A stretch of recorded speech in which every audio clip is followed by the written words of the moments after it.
Hi everybody, I'm Joseph Bradley from Almond Ross, and I'm going to do a video today. I'm just going to allow Spirit to take me and to see what they wish to communicate with you today once more.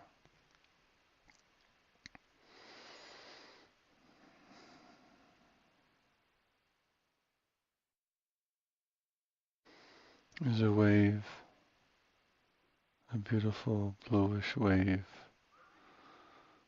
that is start pulsating from the mountaintop out towards the world.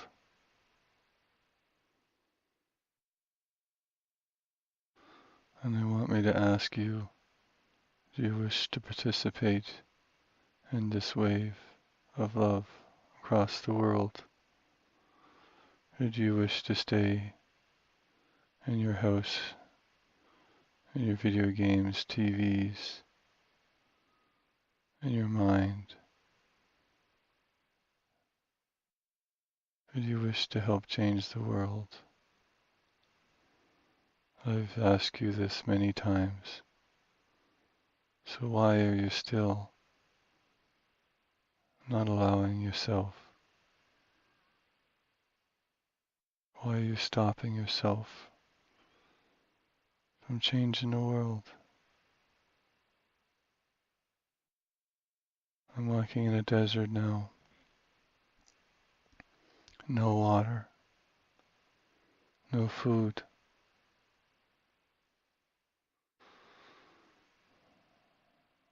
I fall to the ground.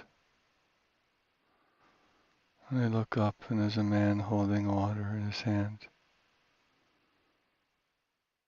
Do you not reach out and touch and grab the water? Or you stick your head in the sand and die, never really wanting to help yourself? You reach up and you take the water and you drink it. You go to thank the man and he is gone.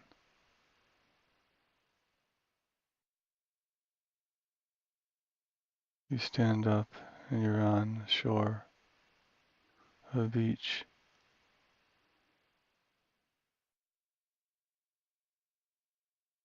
You spit the sand out of your mouth that you just ate, thinking it was water, and it was not. So when you go to help somebody, how do you help them? Do you have expectations? So when you help someone, do you expect something in return? So the help turns into a burden to the person. You're not helping them at all. You think you're being nice, but you are not. Because if you share a gift and expect something in return, then there was never a gift at all. If you give somebody something, you should not expect anything in return from that person. That's what helping is. That's what sharing love is. If they give you something in return, then it is a blessing. But expecting it, demanding it, is a burden. It takes away everything that you've done for that person, makes it meaningless. So why would you help someone if you want something from them? Help them because you can, not because you want something from them. I'm on a mountaintop, and there's 5 buttons. Each one has a cash value. Hate is worth millions. Love is worth nothing.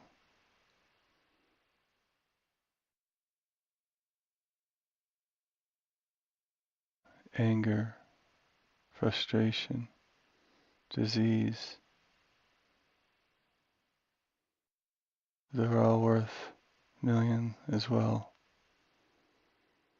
So if you had a choice, would you cause pain to the world for $1 million? Or would you share love for free? I want you to think about this, because how many would you, if you were poor, had no money, or if you're rich, or if you're anywhere in between, would you press love? Or would you press something that will cause pain to the world so you can have $1 million in your pocket?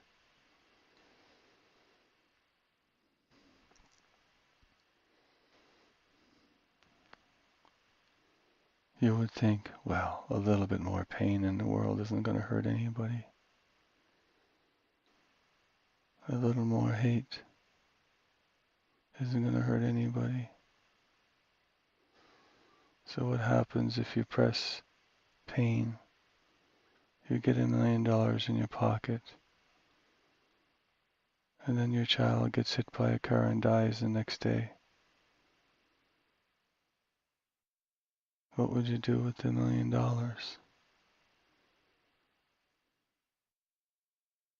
What happens if you pressed anger? You want $1 million, and anger spread throughout the world, and you're walking down the street, and you get a frantic phone call from your wife, or from your sister, or from your mother.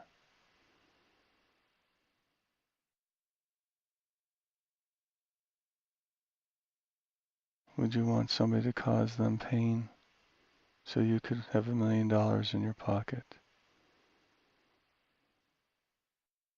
Let's just leave it alone, because anger causes pain, hate causes pain,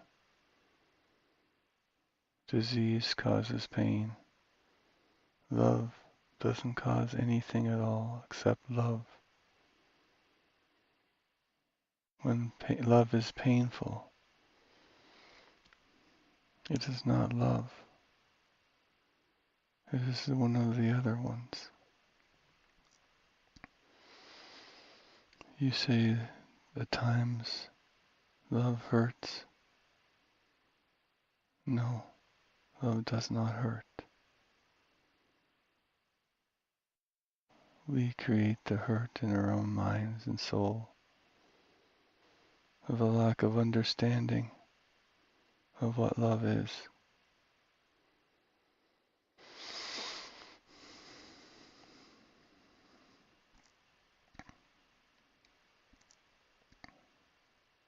I'm walking down a long road now. Somewhere it's flat. As far as I can see, it's flat. No mountains.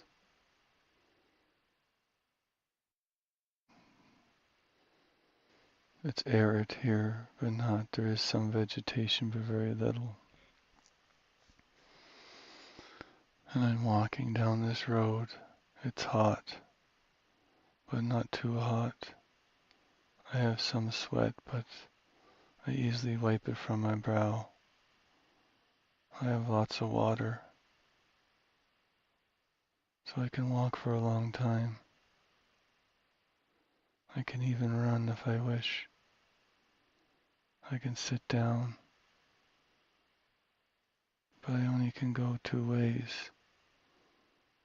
I can go down the road or back the way I came, or stand still, I guess.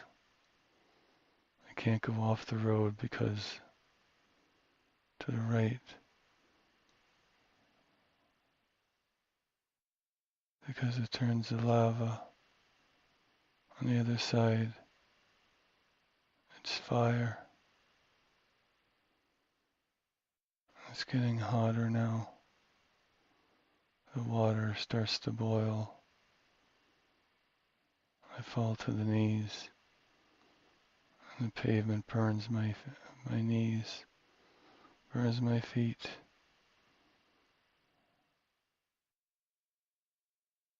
What would you do to help that person?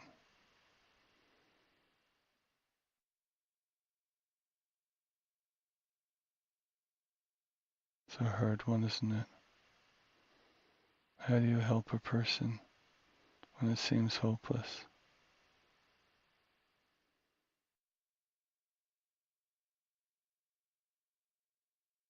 You just try.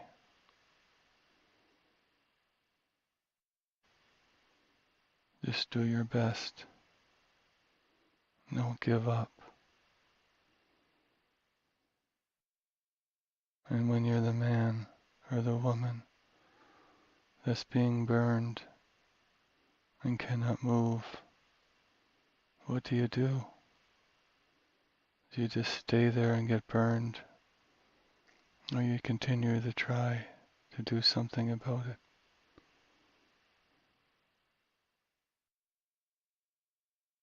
Do you just give up and die? Or do you keep trying? So the person stands up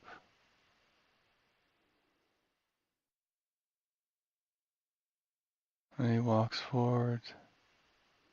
As soon as he takes one step forward, everything changes. He's in a forest, in a tropical forest. There's fruit all around him. Bananas everywhere. He takes the banana and eats it because he feels like he's starving. The banana is super sweet. One of the best bananas he's ever had. It is perfectly ripe.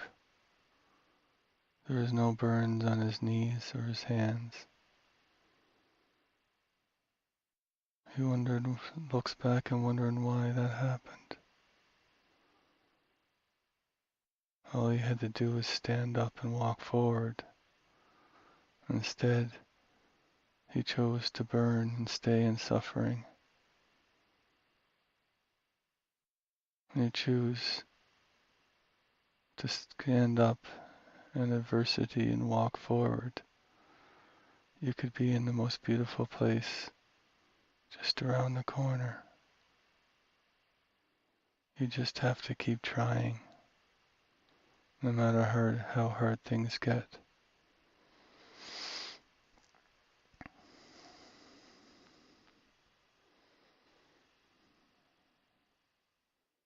I'm standing on the bottom of a cliff, a mountain, looking up at the top, dreaming. I am really overweight. I'm also really old.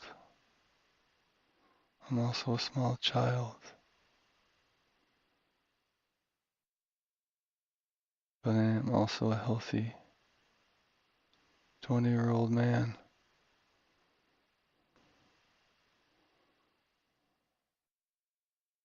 You look at all of them and ask which one wants to go to the mountain. They all say they all do.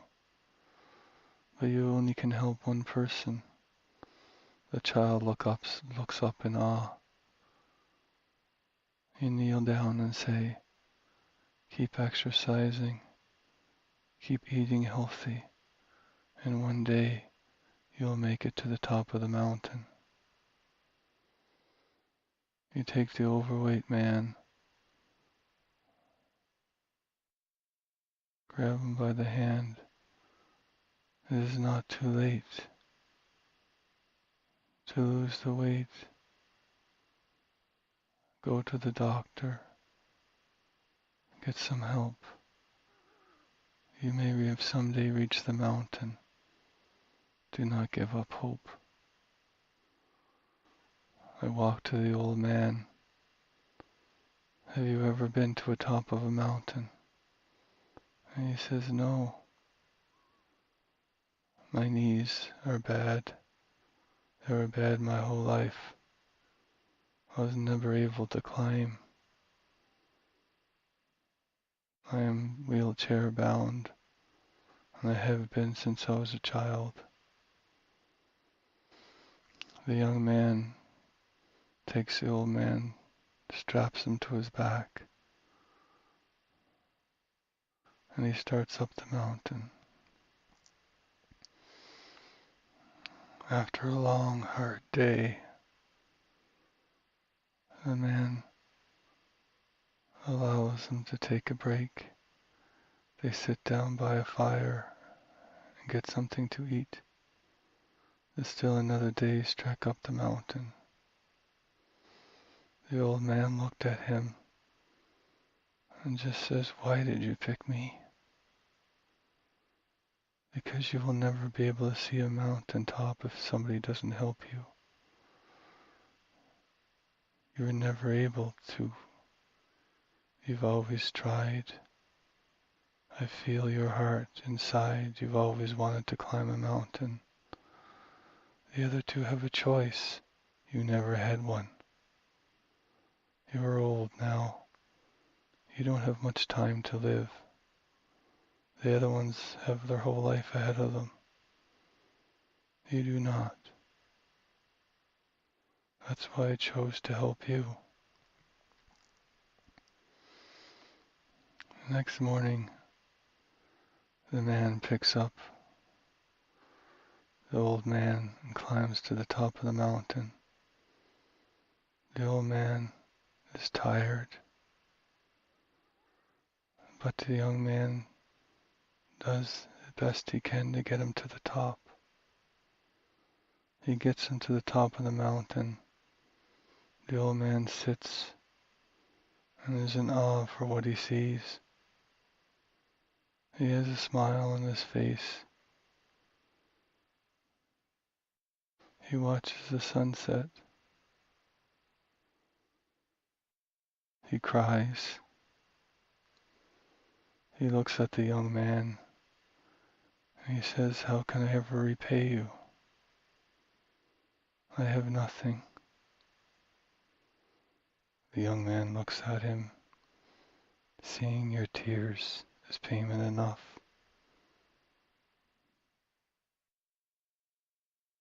That's all I needed to see, because every time I come up here and watch the sunset, I can think of you. Of all your life, you wanted to come to the top of a mountain and never could, and now you're here. And I can watch you and remember every time I do this how lucky I am that I can do it. And I see how lucky I really truly am because of you.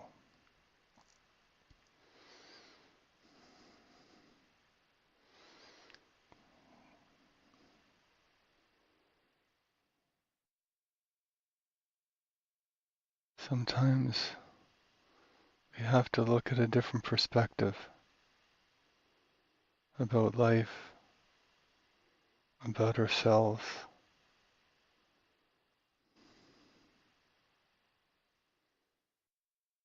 We really need to truly look and help each other. Don't look at an old man as old and useless, but wise, full of wisdom. Look at a child and give them hope for the future. And a man who's overweight may choose to be that way. That is his choice. But if he wishes to lose weight, then help him lose weight. Give him suggestions, but never, ever belittle people and make them feel bad about themselves. We need to treat each other with respect and love in order for us to grow in this world. Be like the man who carried the old man to the top of the mountain and learn what he learned from the tears in the old man's eyes. Thank you very much. And I'm Joseph Bradley from Almond Ross. Have a great day.